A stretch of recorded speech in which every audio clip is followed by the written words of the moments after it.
అందరికీ నమస్కారం. Welcome to my channel. ఈ వీడియోలో ఏపీ ప్రభుత్వ పెన్షనర్లందరికీ ఇప్పుడే అందిన తాజా వార్త అండి. సో, దీని గురించిన సమాచారాన్ని వీడియోలో తెలుసుకుందాము. వీడియోని అయితే ఎక్కడ గాని స్కిప్ చేయకుండా ఎండ్ వరకు చూడండి. అప్పుడు ఇన్ఫర్మేషన్ పూర్తిగా అర్థమవుతుంది. వీడియో చూస్తున్న ప్రతి ఒక్కరు వీడియోకి లైక్ చేయండి ఫ్రెండ్స్. ఈ వీడియోని తోటి పెన్షనర్ మిత్రులతో అయితే షేర్ చేయండి. కొత్తగా మన ఛానల్ చూస్తున్న వారు సబ్స్క్రైబ్ చేసుకోకుంటే వెంటనే మన ఛానల్ అయితే సబ్స్క్రైబ్ చేసుకోండి. సో, దీని ద్వారా నేను చేసే లేటెస్ట్ వీడియోస్ అన్నీ మీ వరకు రీచ్ అవుతాయి. ఆలస్యం చేయకుండా వీడియోలోకి వెళ్ళిపోదాము. ఫ్రెండ్స్, ఇక విషయానికి వచ్చినట్లయితే new income tax slabs financial year 2024-2025 అండి. సో, ఇన్కమ్ ట్యాక్స్ గురించి అయితే కొద్దిగా అప్డేట్ రావడం జరిగింది. సో, ఎలా చేస్తే మేలు అనే దానికోసం అయితే మనకు ముందు ముందు అర్థమవుతుంది. సో, ఫస్ట్ మనకు ఇన్కమ్ ట్యాక్స్ స్లాబ్స్ అయితే ఈ విధంగా ఉన్నాయండి. 0 నుంచి 3 లక్షల వరకు ఇన్కమ్ వస్తే అంటే అన్ని సోర్సెస్ ద్వారా అండి. ఒక పెన్షన్ వల్ల మాత్రమే కాకుండా ఎఫ్‌డి చేసి ఉంటే ఫిక్స్డ్ డిపాజిట్‌లో వచ్చే ఇంట్రెస్ట్ మీద, అలాగే ఇక హౌస్ ఉంటే హౌస్ రెంటల్ మీద, ఇట్లా అన్ని దాన్ల మీద కలుపుకొని 3,00,000 ఆర్ బిలో ఉంటే ట్యాక్స్ ఏమీ పడదు. అలాగే ఇవి న్యూ రెజ్యూమ్ అండి. సో, న్యూ రెజ్యూమ్ ప్రకారం అంటే కొత్త పద్ధతి ప్రకారంగా. అలాగే 3,00,000 ఒక్క రూపాయి నుంచి 7,00,000 వరకు ఆన్ ఇన్కమ్ ఉన్నట్లయితే ఒక 5%, అలాగే 7,00,000 ఒక్క రూపాయి నుంచి 10,00,000 వరకు 10% ట్యాక్స్ పడుతుంది. 10,00,000 ఒక్క రూపాయి నుంచి 12,00,000 వరకు 15% ట్యాక్స్ పడుతుంది. అలాగే 12,00,000 ఒక్క రూపాయి నుంచి 15,00,000 వరకు కూడా 20% ట్యాక్స్ పడడం జరుగుతుంది. 15,00,000 అంతకంటే ఎక్కువ ఎంత ఉన్నా కూడా 30% వరకు ట్యాక్స్ అయితే పడుతుంది కొత్త పద్ధతి ప్రకారంగా. ఇది న్యూ రెజ్యూమ్ అండి. కొత్త పద్ధతి. సో, ఇప్పుడు నూతన పన్ను విధానంలో స్టాండర్డ్ డిడక్షన్స్ రూ. 50,000 అంటే ఒక 50,000 రూపీస్‌కి ఎటువంటి లెక్క చెప్పాల్సిన అవసరం లేదండి. Standard deductions. దీనికేం ట్యాక్స్ అయితే పడదు. సో, దీని నుంచి రూ. 75,000కు పెంచారన్నమాట. అంటే సో, ఇదివరకు ఉన్న 50,000ను ఇంకొక రూ. 25,000 వరకు పెంచుతూ సో, 75,000 వరకు కూడా ట్యాక్స్ పరిధిలోకి రాదు అన్నమాట. సో, 2024 బడ్జెట్‌లో ఐటీపై ప్రకటించిన దానికి సెక్షన్ 87A ప్రకారంగా ఆదాయ పన్నుకు లెక్కింపదగు ఆదాయం రూ. 7,75,000 లోపు ఉన్నవారికి రూ. 25,000 వరకు రీబేట్ అందుబాటులో ఉంటుందన్నమాట. సో, అందువల్ల కొత్త పన్ను విధానంలో స్టాండర్డ్ డిడక్షన్ మినహాయింపుపై ఏ విధమైన సేవింగ్స్ కూడా అంగీకరించబడవు. పాత పన్ను విధానంలో అయితే ప్రభుత్వం ఎలాంటి మార్పులు చేయలేదండి. ఇది ఫైనాన్షియల్ ఇయర్ 2023-24లో ఉన్న 3 ఆదాయపు పన్ను స్లాబులు ఈ ఆర్థిక సంవత్సరంలో కూడా వర్తిస్తాయన్నమాట. పాత పన్ను విధానంలో వ్యక్తికి వర్తించే ఆదాయపు పన్ను స్లాబ్‌లు అతని లేదా ఆమె వయస్సు మరియు నివాస స్థితిపై ఆధారపడి క్రింది విధంగా అయితే ఉంటాయన్నమాట. పాత పన్ను విధానంలో భారతదేశంలో ఫస్ట్‌దండి. బడ్జెట్‌లో ప్రతిపాదించిన పన్నుల ఆధారంగా స్లాబ్ సిస్టమ్ అయితే ఉంటుందండి మన ఇండియాలో. జీతం లేదా పెన్షన్ పొందుతున్న వ్యక్తులకు ఆదాయ పన్ను స్లాబ్‌లు 3 రకాలుగా విభజించబడ్డాయి. అందులో ఒకటోది 60 సంవత్సరాల లోపు ఉండే వ్యక్తులు మరియు లేదా హిందూ అవిభాజ్య కుటుంబాలు అంటే హెచ్‌యుఎఫ్‌లోని అర్థించేవారండి. ఇక రెండవది 60 సంవత్సరాల నుంచి 80 సంవత్సరాల మధ్య ఉండే సీనియర్ సిటిజన్స్.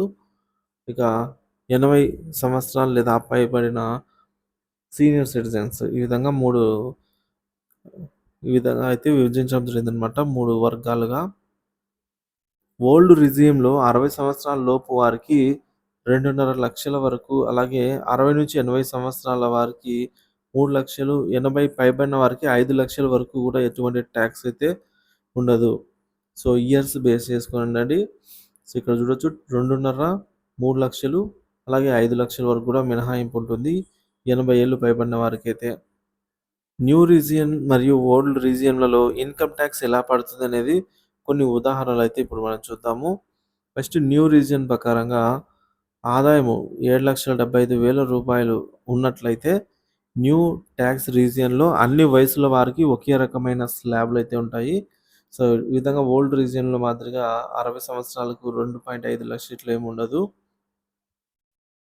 సో వార్షిక ఆదాయము అంటే సంవత్సరానికి యాన్యువల్ ఇన్కమ్ అండి. యాన్యువల్ ఇన్కమ్ వచ్చేసి 7,75,000 రూపాయలు. స్టాండర్డ్ డిడక్షన్స్ ఇందులో 75,000 రూపాయలు. అలాగే ట్యాక్సబుల్ ఇన్కము 7 లక్షలు అనమాట. So up to new regime ప్రకారంగా అప్ టు 3 lakhs వరకు ఎటువంటి ట్యాక్స్ అయితే పడదనమాట. సో 3 to 7 lakhs వరకు 5% పడుతుంది. సో చెల్లించవలసిన పన్ను వచ్చేసి మిగతా 75,000 వచ్చేసి మనకు ఈ మేరకు స్టాండర్డ్ డిడక్షన్స్లో వెళ్ళిపోయింది కాబట్టి 7,75,000 వరకు సంపాదించేవారు కూడా జస్ట్ యాన్యువల్ ట్యాక్స్ అనేది ఇన్కమ్ ట్యాక్స్ అనేది 20,000 రూపాయలుగా అయితే కట్టవలసి ఉంటుంది. సెక్షన్ 87A కింద 25,000 రూపాయల వరకు పన్ను రాయితీ వస్తుందన్నమాట. సో 25,000 వరకు కూడా. కావున చెల్లించదగ్గ పన్ను అయితే ఏమీ ఉండదు.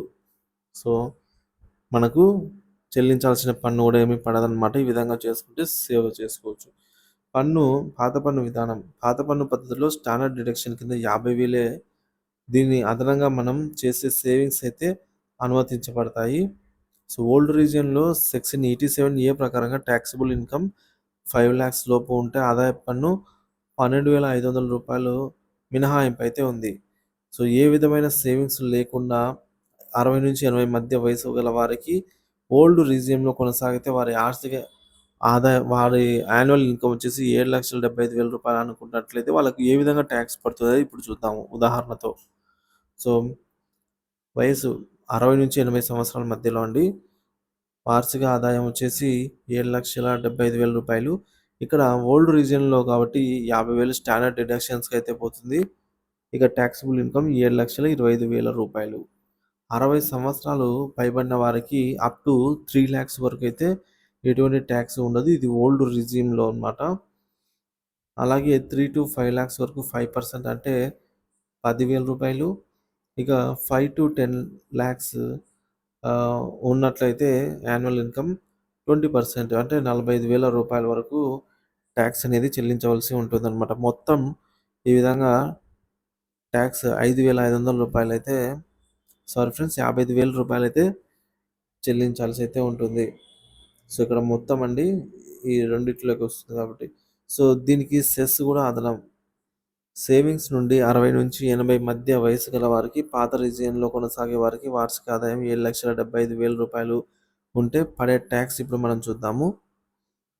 సో ఇప్పుడు వార్షిక ఆదాయము సేమ్ అండి 7,75,000 రూపాయలు. స్టాండర్డ్ డిడక్షన్స్ 50,000 పోను ఓల్డ్ రీజియన్లో. ఇక 7,25,000 అయితే ఉంటుందన్నమాట ట్యాక్స్. 80C ప్రకారంగా 1,50,000 రూపాయలు అయితే మినహాయింపు వస్తుంది. ఈహెచ్ఎస్ కింద ఒక 3,600 మినహాయింపు. 80D మెడికల్ ఇన్సూరెన్స్ కింద 25,000 రూపాయలు. సీఎం రిలీఫ్ ఫండ్ ఎవరైతే సీఎం రిలీఫ్ ఫండ్కి మొన్న ఇచ్చారో వరద బాధితులకు సంబంధించి వారికి 2,000 రూపాయల వరకు మినహాయింపు అయితే ట్యాక్స్ నుంచి ఉంటుందన్నమాట. అంటే సొంత ఇల్లు లేకపోతే 80GG అలవెన్స్ కింద గరిష్టంగా 60,000 రూపాయల వరకు ట్యాక్స్ మినహాయింపు పెట్టుకోవచ్చు అనమాట. సో మొత్తం సేవింగ్స్ వచ్చేసి ఇక 2,40,600 రూపాయలు అనమాట. సో ఇవి పోను అంటే వీటిని మినహాయింపు చేయగా ట్యాక్సబుల్ ఇన్కమ్ వచ్చేసి 4,84,500 రూపాయలు. సో 60 సంవత్సరాలు పైబడిన వారు కాబట్టి 3 లక్షల వరకు జీరో. సో 3 నుంచి 5 లక్షలు అంటే ఇక్కడ 5 లక్షల లోపే ఉంది కాబట్టి సో 5% అయితే ఒక 5% ట్యాక్స్ పడింది. ట్యాక్స్ వచ్చేసి 9,255 రూపాయలు 25 రూపాయలు అయితే ఉంది. సో వీరు ట్యాక్స్ నుంచి మినహాయించబడతారనమాట. ఓల్డ్ రీజియంలో సెక్షన్ 87A ప్రకారంగా ట్యాక్సబుల్ ఇన్కమ్ 5 లక్షల రూపాయల లోపు ఉంటే ఆదాయం పైన అయితే 12,500 రూపాయలు పన్ను మినహాయింపు అయితే ఉంది. సో ఏ విధమైన సేవింగ్స్ లేకుండా 80 సంవత్సరాల పాటు పైబడి పాత రిజిమ్లో కొనసాగే వారికి వార్షిక ఆదాయం 7,75,000 ఉంటే పడే ట్యాక్స్ ఎంత అనేది ఇప్పుడు ఉదాహరణతో పరిశీలిద్దాం. వార్షిక ఆదాయము 7,75,000, స్టాండర్డ్ డిడక్షన్స్ ఒక 50,000, ట్యాక్సబుల్ ఇన్కమ్ వచ్చేసి ఇప్పుడు 7,20,000. సో ఇందులోంచి -50,000 అండి. ఇక 80 ఇయర్స్ పైబడిన వారు కాబట్టి అప్ టు 5 lakhs వరకు కూడా ఎటువంటి ట్యాక్స్ ఉండదు. కానీ 7,25,000 ఉంది కాబట్టి 5 to 10 lakhs మధ్యలోకి వస్తుందన్నమాట. అంటే 45,000 రూపాయలు వస్తుంది ట్యాక్స్. సో, మొత్తం ట్యాక్స్ వచ్చేసి రూ. 45,000 దీనికి సెస్ అదనంగా పడుతుంది. సో, ఈ విధంగా మన ట్యాక్స్ ఏ పద్ధతిలో ఏ పద్ధతిలో అయితే మనకు తక్కువలో వస్తుందనేది మనము చెక్ చేసుకొని అయితే సెలెక్ట్ చేసుకోవాలండి. సో, న్యూ రీజియన్ అంటే కొత్త పద్ధతే, పాత పద్ధతి పూర్తిగా మన మీదే ఆధారపడి ఉంటుంది. సో, కావున ఆదాయ పన్ను స్లాబ్‌లు పాత, కొత్త, మదింపు ఆదాయం అంటే సేవింగ్స్ ఆదాయపు పన్నులో వివిధ రకాలైన మినహాయింపుల గురించి ఇప్పుడైతే పరిశీలించాము. సో, మీకు అనుకూలంగా ఉన్న విధానాన్ని అయితే మీరిప్పుడు ఎంచుకోవాల్సి అయితే ఉంటుందండి. సో, అధిక ఆదాయపు పన్ను చెల్లించవలసిన వారు తమ యొక్క ఆదాయం దానిపై ఐటీ ముందుగానే మదింపు చేసుకొని ఐటీ చట్టం ప్రకారం ఏప్రిల్ నుంచి ఐటీ మినహాయింపు అయితే చేసుకోవచ్చు. సంబంధిత ఎస్టీఓ గారిని కోరి ఆదాయపు పన్ను మినహాయింపు అయితే చేయించుకోవచ్చు. కేవలం చివరి 4 నెలల్లో ఐటీ మినహాయింపు వల్ల ఆర్థిక ఇబ్బందులైతే ఉంటాయండి. సో, మొదటి నుంచే మినహాయింపు అయితే చేయించుకోవచ్చు. ఆర్థిక సంవత్సరం ఆదాయపు పన్ను పరిధిలోకి వచ్చే వారందరూ కూడా డిఫాల్ట్‌గా న్యూ రీజియన్‌లోకే పరిధిలోకి వస్తారండి. సో, అయితే ఎవరైతే కొనసాగాలి అనుకుంటే వారికి సంబంధిత ఎస్టీఓ వాళ్ళకి ఒక వైట్ పేపర్ మీద ఓల్డ్ రీజియన్‌లో కొనసాగుతామని లెటర్ రిక్వెస్ట్ అయితే ఇవ్వాల్సి అయితే ఉంటుంది. సో, అట్టి వారు ఈ నెలలో సేవింగ్స్ వివరాలన్నీ అందజేయాల్సి అయితే ఉంటుందన్నమాట. ఇది ఫ్రెండ్స్. సో, టాక్స్ గురించి మీకు ఏ పద్ధతిలో తక్కువ టాక్స్ పడుతుందనేది సెలెక్ట్ చేసుకొని కొత్త పద్ధతా, పాత పద్ధతా మీ ఏజ్‌ని బట్టి గూడా మీరైతే ఇక్కడ డిసైడ్ అవ్వచ్చు ఫ్రెండ్స్. సో, ఏమైనా డౌట్స్ ఉన్నట్లయితే కామెంట్ సెక్షన్ ద్వారా కామెంట్ చేయండి. Thank you for watching this video.